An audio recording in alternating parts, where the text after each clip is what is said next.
kita bisa menemukan korelasi ya, konsep-konsep yang dikemukakan dalam metode Stipin ini itu adalah pertama tinjauan dari aspek fitrah, sibgoh, dan syakilah. Nah, di dalam Al-Quran ada penyebutan ini, yaitu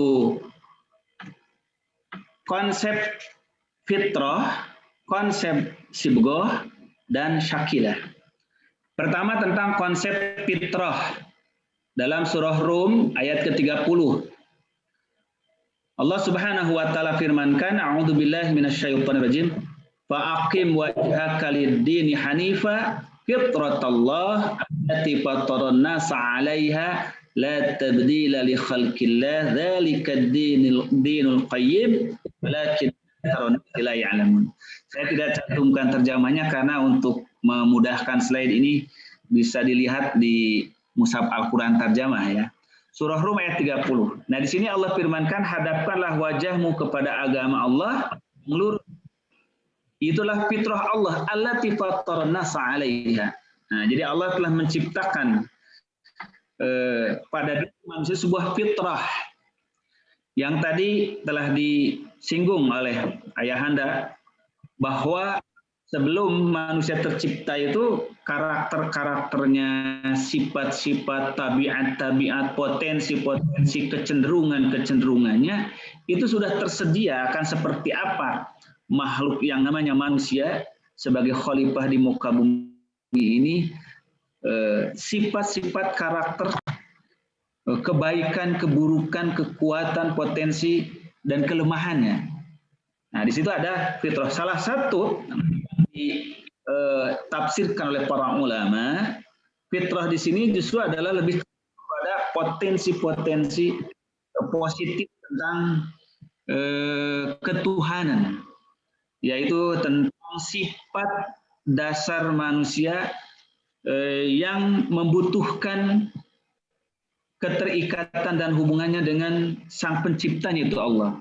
Itulah sifat spiritualitas manusia, bahwa tidak mungkin ada manusia lahir tanpa memiliki sifat dasar spiritualitas, yaitu tentang kecenderungan untuk mengabdi kepada sesuatu yang maha kuasa. Dan bagi kaum muslim itulah Allah Subhanahu wa taala. Dan dalam konteks itu pula kenapa Islam disebut fitrah, karena memang adalah kesesuaian dengan sifat, tabiat, karakter dasar yang telah ada dalam diri manusia sendiri. Yang kedua, Al-Quran menyebutkan yang merujuk atau mengindikasikan dan mengisyaratkan adanya sebuah potensi kekuatan yang telah tetap dalam diri manusia, ungkapan sibgoh. Dalam Al-Baqarah 138, Allah Subhanahu wa taala firmankan, sibghatallah wa man ahsanu minallahi sibghatan wa nahnu lahu 'abidun. Sibghatallah. Sibghah diartikan secara bahasa artinya celupan, memberikan warna. Jadi kalau dalam konsep Stipin itu ada 5 warna yang menggambarkan tentang mesin kecerdasan seseorang, yang kemudian dari 5 warna itu melahirkan menjadi 9 kepribadian yang telah terbawakan. Nah, maka Allah Subhanahu wa taala menyebutkan seluruh warna itu yang ada dalam tabiat dasar karakter bawaan manusia secara genetik itu adalah disibgoh, itu kemudian dicelup dengan celupan warna Allah Subhanahu wa taala, yaitu dicelup dengan celupan agama. Waman ahsanu minallahi sibghah. Siapakah yang lebih baik daripada celupan Allah taala? Nah, maka isyarat yang terkandung di ayat ini tentang sebuah warna dasar dari karakter kepribadian manusia yang telah Allah berikan sejak penciptaan. Bahkan sebelum manusia itu tercipta, sibgohnya itu, warna-warnanya itu sudah ada.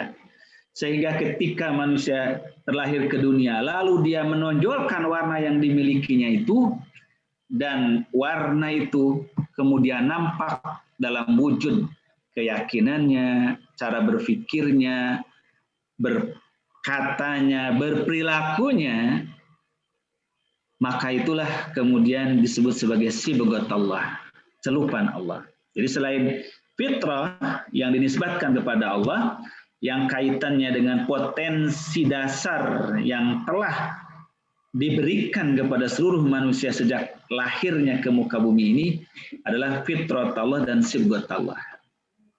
Nah, kemudian yang kedua, Al-Quran juga menyebut selain konsep fitrah, konsep sibghah, itulah konsep syakilah. Di mana Al-Quran mengatakan wa nunazzilu minal Qur'ani ma huwa syifaa'un wa rahmatun lil mu'minin. Dan kami, firman Allah, telah menurunkan Al-Quran yang merupakan syifa, menjadi penawar terhadap segala penyakit. Wa rahmatun, dan menjadi rahmat lil mu'minin, bagi orang-orang yang beriman. Wala yazidud dhalimina illa khasar. Tetapi adanya penawar, adanya obat, adanya solusi, dan adanya rahmat di dalam Al-Quran yang turunkan Allah itu hanya bagi orang-orang yang mempercayainya. Orang-orang yang memang jiwanya siap disibghah, siap dicelup dengan celupan agama Allah. Adapun orang-orang yang zalim, nah ini yang mengingkari potensi-potensi yang hebat dalam dirinya, yang melanggar karakter-karakter terbaik yang telah Allah berikan di dalam jiwanya, dia melanggarnya. Wala yazidud dhalimina illa khasar. Bagi orang-orang yang zalim, para pelanggar, itu tidak menambah kemuliaan Al-Quran, kandungan obat yang ada dalam Al-Quran, melainkan hanya kerugian saja. Wa idza an'amna 'alal insani a'rada wa na'a bi janibih.